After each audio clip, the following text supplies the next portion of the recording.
आज 8 मई है। आज के वीडियो में हम 8 मई से बनने वाले सभी करंट अफेयर्स से संबंधित इम्पॉर्टेंट क्वेश्चंस को डिस्कस करने जा रहे हैं, जो आपके आगे आने वाले सभी एग्जाम्स के लिए महत्वपूर्ण हैं। आप सभी लोग वीडियो को ध्यान से लास्ट तक देखना। वीडियो का कोई भी पार्ट बिल्कुल भी स्किप मत करना। आइए देखते हैं आज के वीडियो का पहला क्वेश्चन। पहला क्वेश्चन है, कौन सा क्रिकेटर एक दिवसीय क्रिकेट में सबसे तेज 5000 रन बनाने वाला खिलाड़ी बन गया है? कौन सा क्रिकेटर एक दिवसीय क्रिकेट में सबसे तेज 5000 रन बनाने वाला खिलाड़ी बन गया है? ए नंबर पर है बाबर आजम, बी नंबर पर है हाशिम अमला, सी नंबर पर विराट कोहली, डी नंबर पर डेविड वार्नर। सही आंसर है इसका बाबर आजम। तो बाबर आजम एक दिवसीय क्रिकेट में सबसे तेज 5000 रन बनाने वाला खिलाड़ी बन गया है। देखेंगे, पाकिस्तान के कप्तान बाबर आजम वनडे क्रिकेट में सबसे तेज 5000 रन बनाने वाले खिलाड़ी बन गए हैं। उन्होंने दक्षिण अफ्रीका के महान हाशिम अमला द्वारा बनाए गए पिछले रिकॉर्ड को तोड़ते हुए केवल 97 पारियों में यह उपलब्धि हासिल की, जिन्होंने 101 पारियों में मील का पत्थर हासिल किया था। यह बाबर आजम को वनडे क्रिकेट के इतिहास में सबसे तेज 5000 रन तक पहुंचने वाला बल्लेबाज बनाता है। उन्होंने विवियन रिचर्ड्स, विराट कोहली और डेविड वार्नर की पसंद को पार कर लिया है, जिन्होंने एक ही मील के पत्थर तक पहुंचने के लिए क्रमशः 114, 114 और 115 पारियां ली थी। ये थे बाबर आजम के बारे में, जिन्होंने की तेज रन 5000 रन बना लिए हैं, जो सबसे पहले बन गए हैं। चलिए देखेंगे, नेक्स्ट क्वेश्चन है अपना, केंद्रीय कैबिनेट मंत्री मत्स्य, पशुपालन और डेयरी श्री परसोत्तम रूपाला आज़ादी का अमृत महोत्सव के तहत किस अभियान की शुरुआत करेंगे? कैबिनेट केंद्रीय मंत्री मत्स्य, पशुपालन और डेयरी श्री परसोत्तम रूपाला आज़ादी का अमृत महोत्सव के तहत किस अभियान की शुरुआत करेंगे? फर्स्ट ऑप्शन 2023-24 के लिए राष्ट्रव्यापी किसान क्रेडिट कार्ड अभियान। सेकंड ऑप्शन राष्ट्रव्यापी कृषि उपज बाजार समिति 2023-24 के लिए अभियान। सी नंबर का ऑप्शन है 2023-24 के लिए राष्ट्रव्यापी फसल बीमा योजना अभियान। डी नंबर है राष्ट्रव्यापी प्रधानमंत्री फसल बीमा योजना 2023-24 के लिए अभियान। सही आंसर है 2023-24 के लिए राष्ट्रव्यापी किसान क्रेडिट कार्ड KCC अभियान। तो केंद्रीय कैबिनेट मंत्री मत्स्य, पशुपालन और डेयरी श्री परसोत्तम रूपाला आज़ादी का अमृत महोत्सव के तहत 2023-24 के लिए राष्ट्रव्यापी किसान क्रेडिट कार्ड KCC अभियान की शुरुआत करेंगे। देखते हैं इसके बारे में और। मत्स्य पालन, पशुपालन और डेयरी के केंद्रीय कैबिनेट मंत्री श्री परसोत्तम रूपाला 2023-24 के लिए राष्ट्रव्यापी AHDF KCC अभियान का शुभारंभ करेंगे, जो कि आज़ादी का अमृत महोत्सव के एक भाग के रूप में होगा। किसान क्रेडिट कार्ड KCC योजना शुरू में 1998 में किसानों को कृषि इनपुट खरीदने और उनकी उत्पादन आवश्यकताओं के लिए नकदी निकालने के लिए वित्तीय सहायता प्रदान करने के लिए शुरू की गई थी। भारतीय रिजर्व बैंक ने अब पशुपालन और मत्स्य पालन में शामिल किसानों को उनकी कार्यशील पूंजी की जरूरतों को पूरा करने के लिए KCC सुविधा का विस्तार किया है। KCC योजना का उद्देश्य खेती से संबंधित अल्पकालिक ऋण आवश्यकताओं, फसल कटाई के बाद के खर्चों, उपभोग आवश्यकताओं और कृषि से संबंधित गतिविधियों के लिए निवेश ऋण आवश्यकताओं के लिए वित्तीय सहायता प्रदान करना है। ये था सेकंड क्वेश्चन KCC के बारे में। KCC के बारे में हम देखेंगे क्वेश्चन नंबर थर्ड।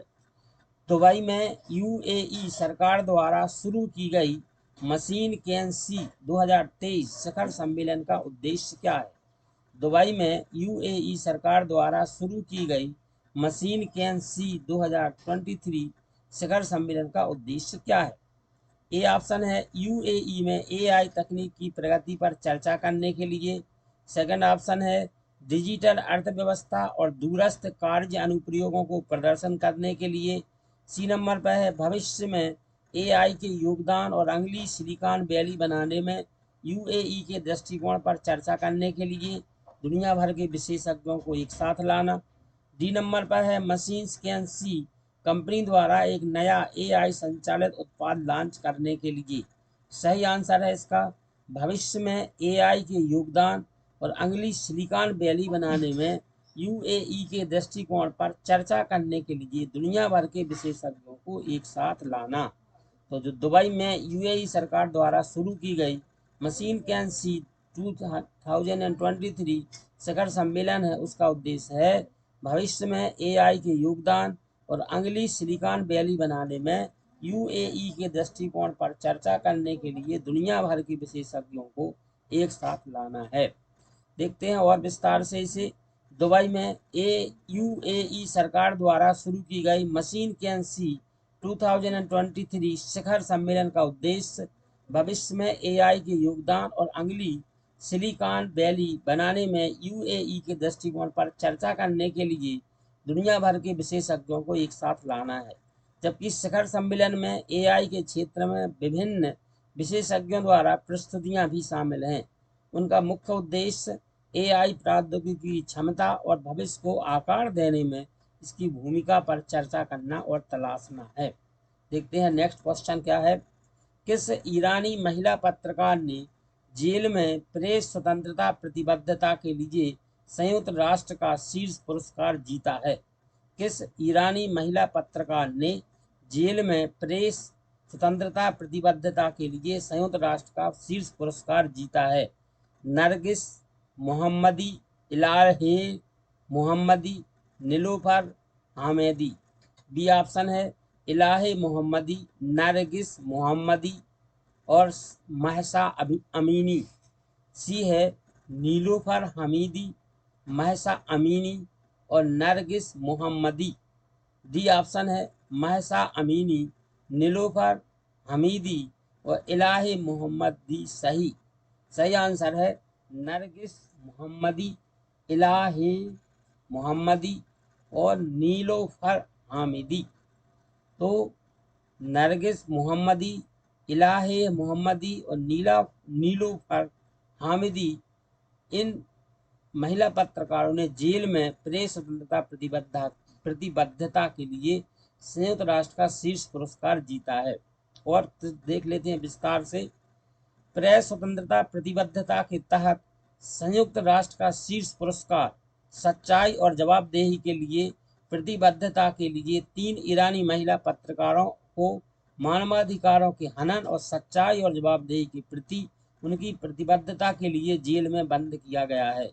ये 3 पत्रकार नीलोफर हमीदी, इलाहे मोहम्मदी और नरगिस मोहम्मदी हैं। नीलोफर हमीदी ने 22 वर्षीय महसा अमीनी पर रिपोर्ट की, जिसकी पिछले साल सितंबर में मृत्यु हो गई थी, जिसे नैतिकता पुलिस ने ठीक से हिजाब नहीं पहनने के कारण गिरफ्तार किया था। इलाही मोहम्मदी ने अमीनी के अंतिम संस्कार के बारे में लिखा और नरगिस मोहम्मदी कई वर्षों से पत्रकार है और ईरान के प्रमुख कार्यकर्ताओं में से एक है। Question number 6। अप्रैल 2023 में भारत की बेरोजगारी दर के संबंध में निम्नलिखित में से कौन सा कथन सत्य है? मार्च 2023 की तुलना में इसमें कमी आई है। यह मार्च 2023 जैसा ही रहा। यह 7.8% से बढ़कर 8.11% हो गया। उपरोक्त में से कोई नहीं।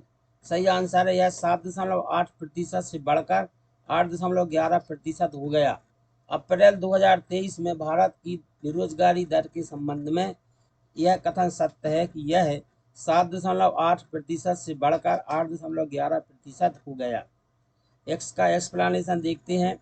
Centre for monitoring Indian economy द्वारा जारी आंकड़ों के अनुसार अप्रैल 2023 में भारत की बेरोजगारी दर 8.11% तक पहुंच गई, जो मार्च 2023 की दर से अधिक है, जो कि 7.8% थी।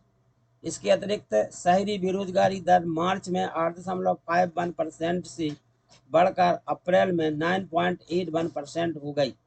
हालांकि ग्रामीण बेरोजगारी दर 7.47% से थोड़ा कम होकर 7.34% हो गई। बेरोजगारी में वृद्धि के बावजूद भारत की श्रम शक्ति भागीदारी दर मार्च में 25.5 मिलियन से बढ़कर अप्रैल में 467.6 मिलियन हो गई, जिसके परिणाम स्वरूप समग्र भागीदारी दर में 41.98% की वृद्धि हुई। भारत की बढ़ती जनसंख्या के लिए रोजगार सृजन करना प्रधानमंत्री नरेंद्र मोदी की सरकार के लिए एक महत्वपूर्ण चुनौती बनी हुई है, विशेष रूप से निकट भविष्य में होने वाले राष्ट्रीय चुनावों के साथ।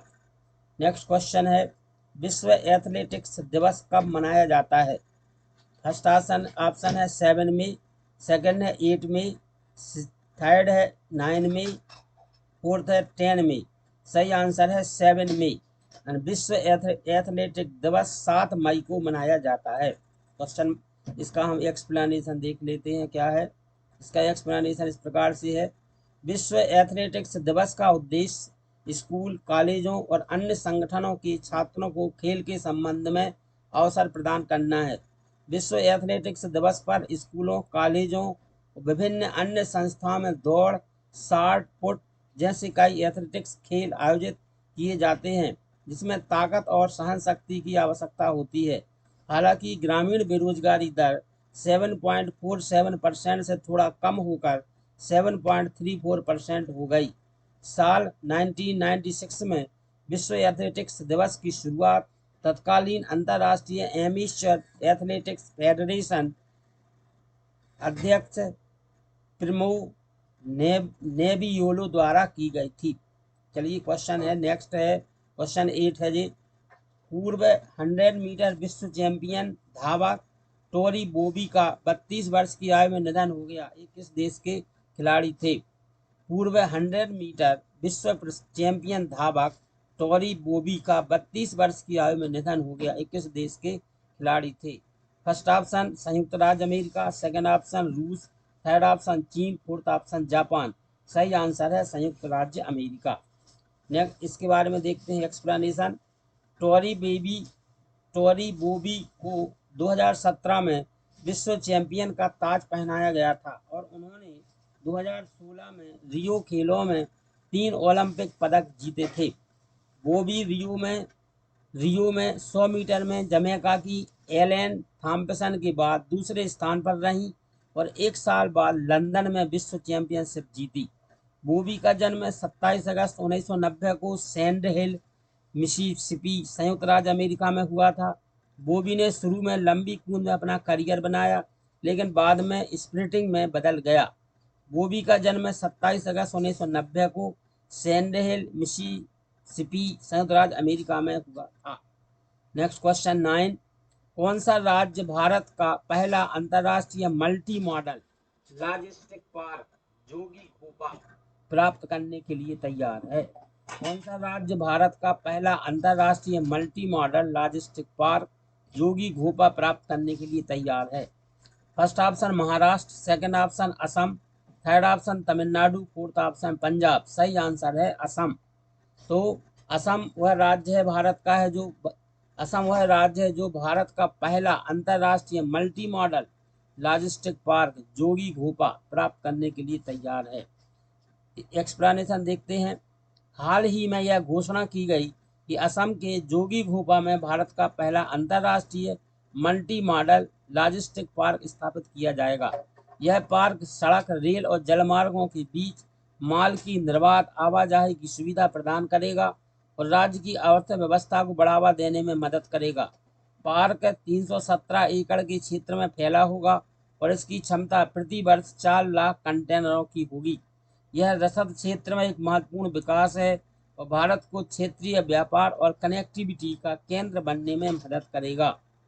Question number 10, miss Universe Australia की फाइनलिस्ट सिएना बियर का 32 वर्ष की उम्र में निधन हो गया।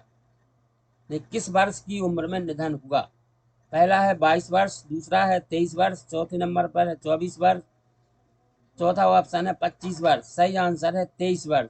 तो मिस यूनिवर्स ऑस्ट्रेलिया की फाइनलिस्ट सिएना बियर का 23 वर्ष की उम्र में निधन हो गया। एक्सप्लेनेशन देखते हैं। ऑस्ट्रेलियाई मॉडल सिएना बियर का घुड़सवारी के दौरान दुर्घटना के बाद 23 वर्ष की उम्र में निधन हो गया है। ऑस्ट्रेलिया की विंडसर पोलो ग्राउंड में 2 अप्रैल को घुड़सवारी के दौरान हुई दुर्घटना के बाद सिएना को कई हफ्तों तक लाइफ सपोर्ट सिस्टम पर रखा गया था। Siena 2023 Miss Universe Australia competition की 27 फाइनलिस्ट में से एक थी। तो ये थे आप आज के करंट अफेयर्स के क्वेश्चंस। वीडियो देखने के लिए बहुत